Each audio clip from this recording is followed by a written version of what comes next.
At the beginning of 2026, Savannah Guthrie's mother vanished in Arizona. There was no note, no sign she had chosen to leave. The house was treated like a crime scene. For the first time, the woman who questioned the most powerful figures in America each morning had no answers of her own. That day, her chair on the broadcast desk remained empty. The silence carried more weight than any interview that had built Savannah Guthrie's reputation. Savannah Guthrie is a product of discipline forged through pressure.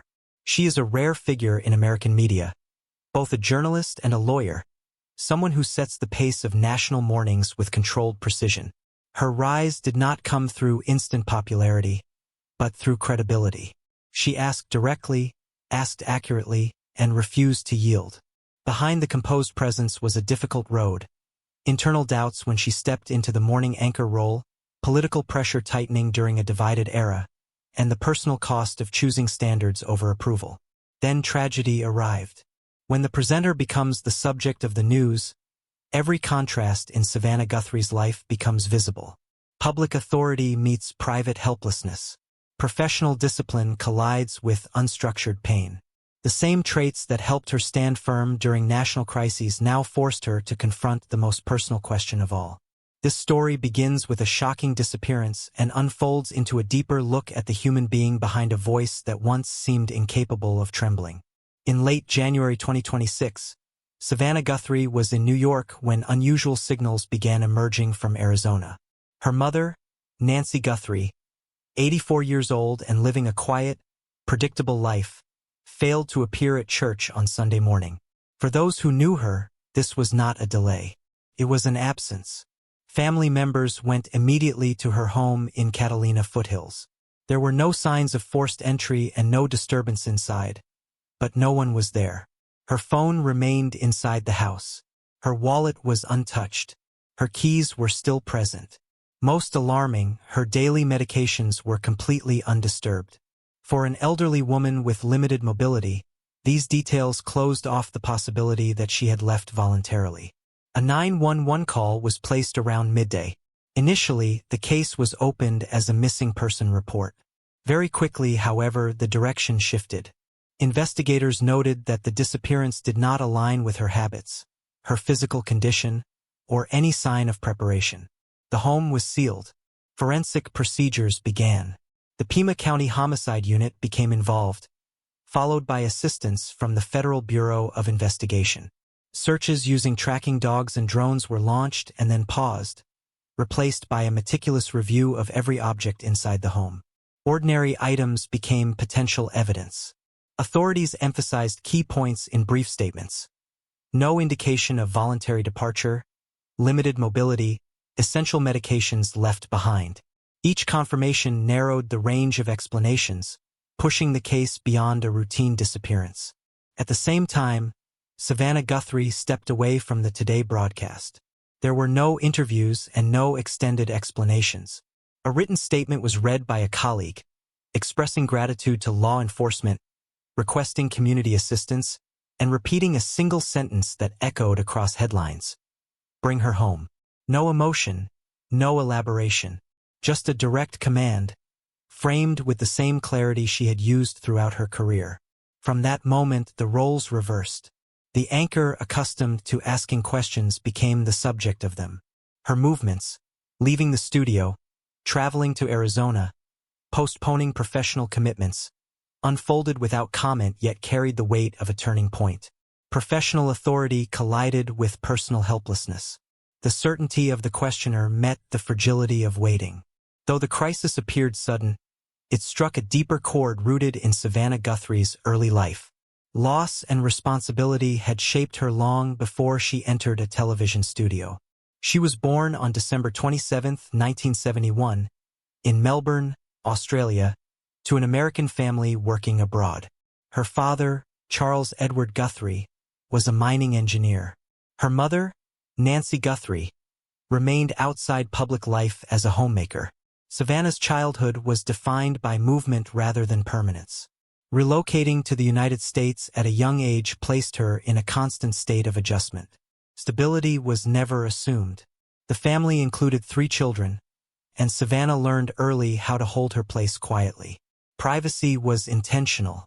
Her siblings remained shielded from public attention, a principle that continues to this day. The most defining rupture came when Savann was 16. Her father died suddenly from a heart attack. There was no warning and no preparation. The loss did not result in rebellion or outward collapse. Instead, it produced withdrawal and order. She learned not to let emotion guide behavior and not to display pain openly. After her father's death, her relationship with her mother deepened into a quiet partnership. Nancy Guthrie remained a steady, unseen presence. From this, Savann developed a belief that security comes not from comfort but from discipline, education, and control over circumstances. Her professional path reflected that belief. Journalism appealed not because of visibility, but because of structure. Facts required verification. Questions carried consequences. She graduated from the University of Arizona at a time when American media was accelerating toward speed and performance. Savann moved in the opposite direction, writing carefully and rejecting shortcuts. When on-air opportunities emerged, she paused her momentum to study law at Georgetown University. To many in media, the decision seemed counterproductive. Yet law provided a framework. Arguments required precision. Every word could be challenged. The pressure was mental rather than performative, and the isolation was long. When Savann returned to journalism, she carried a rare understanding of power through legal structure. Her questions were direct, leaving little room for evasion. She did not become immediately popular, but credibility accumulated slowly. Beginning in 1993, she entered local television at the lowest level. She covered crime scenes and courtrooms, where accuracy was non-negotiable. Between 1993 and 1997, her work revolved around police reports, trials, and late-night script revisions. Emotion weakened reporting. Precision protected it.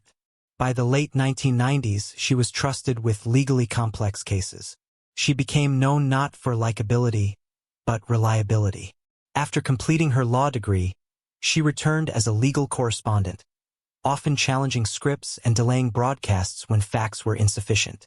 Recognition came internally, not publicly. In 2007, she joined NBC News as a legal analyst.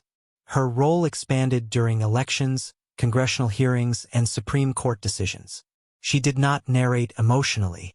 She dismantled issues methodically. That reputation positioned her as NBC's internal safeguard when stories approached risk. By 2009, Savann became a White House correspondent, entering a space where every question carried political consequences. Her style remained unchanged. She refined pacing, not substance. The role sharpened her ability to remain composed under constant scrutiny. In 2012, she was named co-anchor of the Today Show during a sensitive transition. Audience reaction was divided. Instead of softening her approach, the program was restructured around her strengths. Over time, her position stabilized. Through periods of polarization, criticism came from all directions. Yet no disciplinary action or retractions followed. During the 2020 election cycle, her role became stabilizing rather than dominant. Alongside broadcasting, she wrote children's books that achieved sustained success without heavy promotion. Privately, her personal life followed a similarly guarded path. Her first marriage ended quietly. Her second marriage, to Michael Feldman, was built on mutual understanding of pressure and discretion. Together they raised 2 children while maintaining strict boundaries around privacy. By 2025, Savann Guthrie occupied a position of quiet authority. Her presence was measured, her appearances deliberate. Then the disappearance of her mother introduced a void that could not be managed through discipline or control. As of now, there have been no public developments in the case. For someone whose profession demands answers, living with uncertainty became the greatest challenge. Her legacy is not defined by spectacle but by restraint. By maintaining structure when emotion dominates media, Savann Guthrie represents a model of endurance. Standing between public pressure and private pain, she continues forward not through explanation, but through silence.